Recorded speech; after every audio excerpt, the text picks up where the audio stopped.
Sweet old Arizona. Today is 102 degrees, guys, and we are going to step into the video. Today's video, guys, we're going to go over the mods that I have done to the Mustang EcoBoost for you today. So if you want to copy the mods that I've done, or maybe you have a thought in what mod should I do next, I'm going to tell you the mods that I have on my current Mustang right now. So let's jump into the Mustang video. Slotted and drilled rotors with brake pads is definitely something you're going to need to make sure that you can stop the vehicle when you're going 180 miles per hour and test driving the vehicle. Now, I got these specifically from Sequence. I'm going to be linking their link down below. The next modification is definitely a cosmetic. You don't need to do this, but I thought it makes the Mustang look way better with these things, and these lights right here definitely do a different look to them. I have them in the rear as well on the side. If you want to pick these up, I'll be linking the link down below where you can buy these at.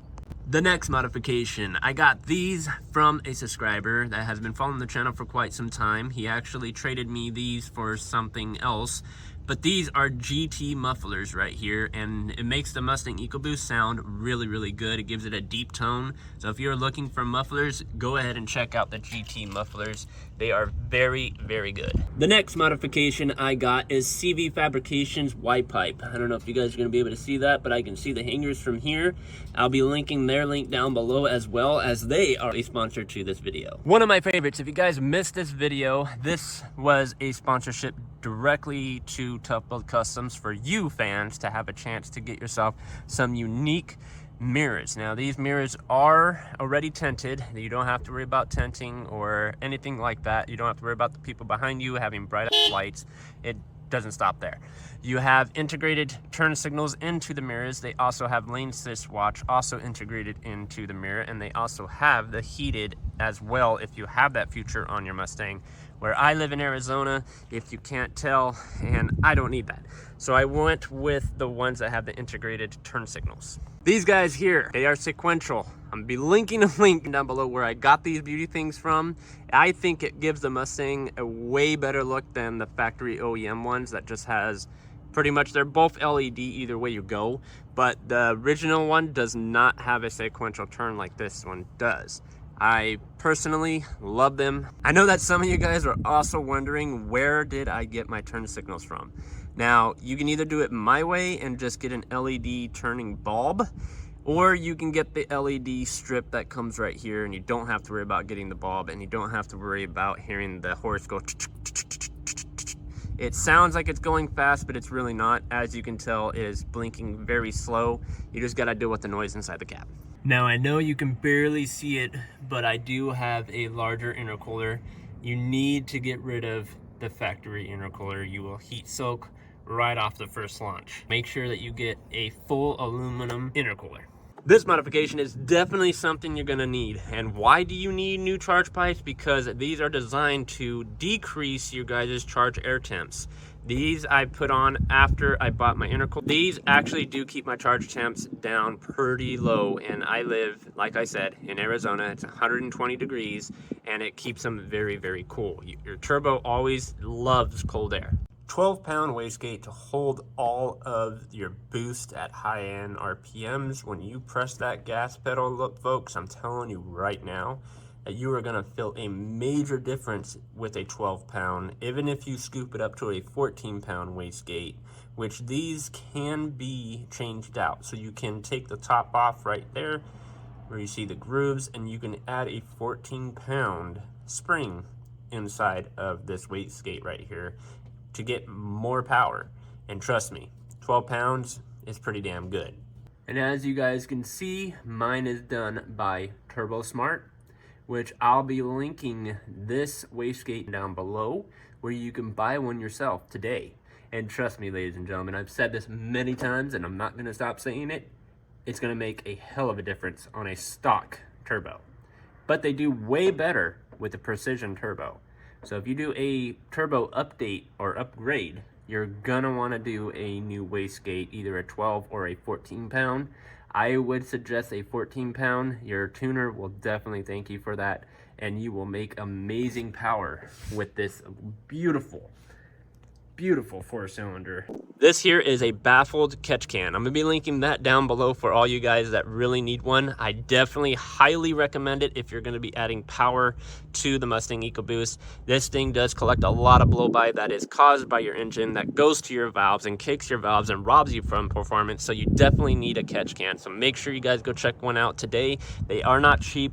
Don't go after cheap because they don't have the proper baffles to collect that oil and make sure it goes down in the can before it touches your line.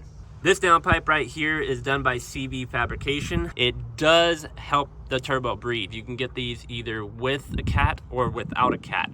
I prefer with a cat because I do emissions, and this is not a race car just yet.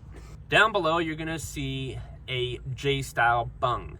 A lot of people ask me, where do I get one of these bungs from? I'm gonna be linking that down in the description down for you guys too as well, so you guys know exactly where you can pick one of those up today. Also, it helps your engine breathe. Make sure you guys go pick up either a K&N drop-in air filter, or you guys can eliminate this whole entire air box and go after the one that I wanted, which I'll be linking that down below so you guys can get some ideas of what you guys can get for the Mustang EcoBoost. There's tons of them out there, but I prefer either the stock one or a closed end one, and there's reasons for that. Because of heat coming from the motor, you don't want it to be drawn into your intake and then cause you to lose performance.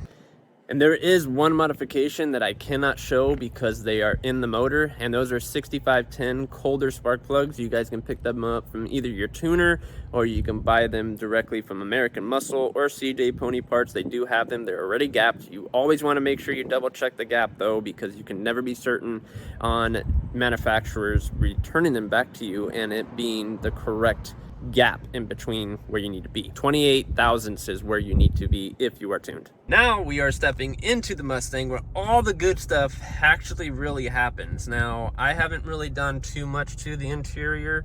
This here I bought and I created it myself. I pretty much trimmed out all of the plastic around this.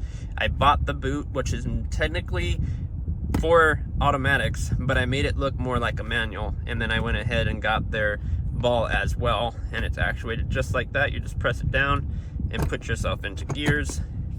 Bada bing, bada boom. These tuners right here are $500. $500. It's not a tune, it's just the tuner.